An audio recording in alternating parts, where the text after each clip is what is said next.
When some of us is talking, sometimes our government do not know what they need to prioritize. Some of our things say probably we will not like the government or because we are not member of APC, PDP or Labour. You cause some of us say we are critics, but the truth remains that when Nigerian youth intend to go out to protest, not just the youth, plus men and women who are really hungry, who are starving, who cannot even fend for their families anymore, want to go out and protest. What we hear from our leaders, the cream of the society is like, we shouldn't protest. Yes, we hear, we do not want to protest, but what solution do you have in sight for us? Increment of salary is not the base point upon which you must tell people that Nigeria is working. How many people are working with the federal government? How many people are working with the state government? Even the increment you so much love and adore is not enough in relative term because the cost of medical bills, the cost of transportation, the cost of feeding outweigh the minimum wage, which you have approved. But that is not the case. Now, our obas, our chiefs, our governors, the IGs, the military, they don't turn themselves out to motivational speaker. Come out to tell Nigeria why they should not protest, that Nigerians are suffering, they know, but there's no need for them to protest. How will you beat a child and tell the child the patterns and ways he should cry? Abba, now wickedness be that too. Having allowed they talk, nobody will tell you how you need to cry because now you know how the thing they pay you for body. The thing that is our leaders do not have an idea of what Nigerians are going through. We aren't saying that protest is going to bring out the best from the situation, but the government should learn to interface with the people who are concerned.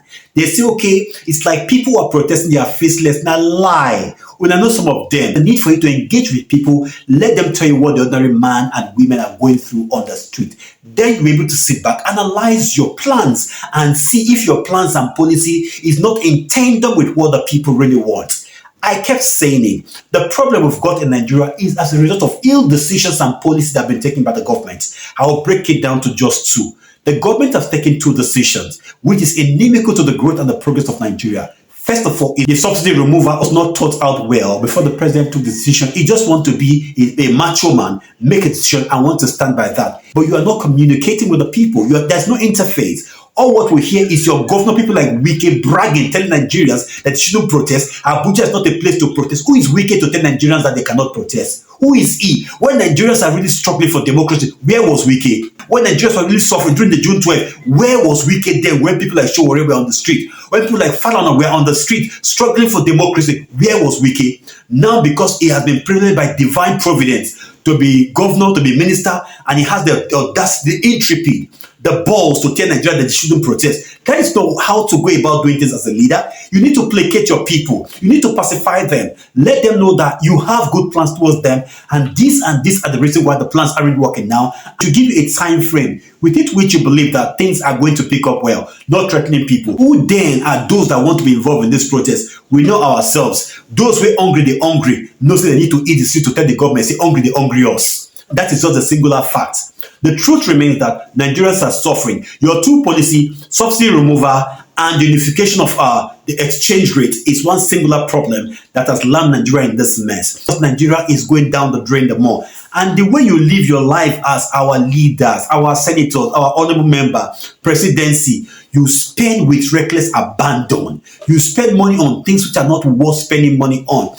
Cut your expenses. The number of ministers we've got in Nigeria is one of the highest in the world. Why? The number of agencies we've got in Nigeria is more than 400 agencies. What are we doing with them? These agencies are just a means for people to steal money. Scrap agencies. Agencies we need in Nigeria, no more than 50 agencies. Of recent, you've gone to have another Ministry of Livestock. Do we really need that? So, Mr. President, this message is for you. Nigerians are really suffering and things aren't really working out for Nigerians. If you don't want Nigerians to go on the street, you need to speak to Nigerians. Stop speaking with the kings and the chiefs and the emirs and the IGs and whatever you. Speak with the people directly. Interface with us. Please, if you can permit me to tell you, Mr. President, have a 1-hour live program. Speak with Mr. President. Let people tell you what they feel about your government. Talk to the people and reassure Nigerians that Nigeria is going to work. Tell us why your policies and program are really working well. Tell us, give us a time frame with which you think that things will pick up again. Don't leave Nigeria in limbo. Nigeria is bleeding and Nigerians are suffering. Please, Mr. President, let Nigeria breathe.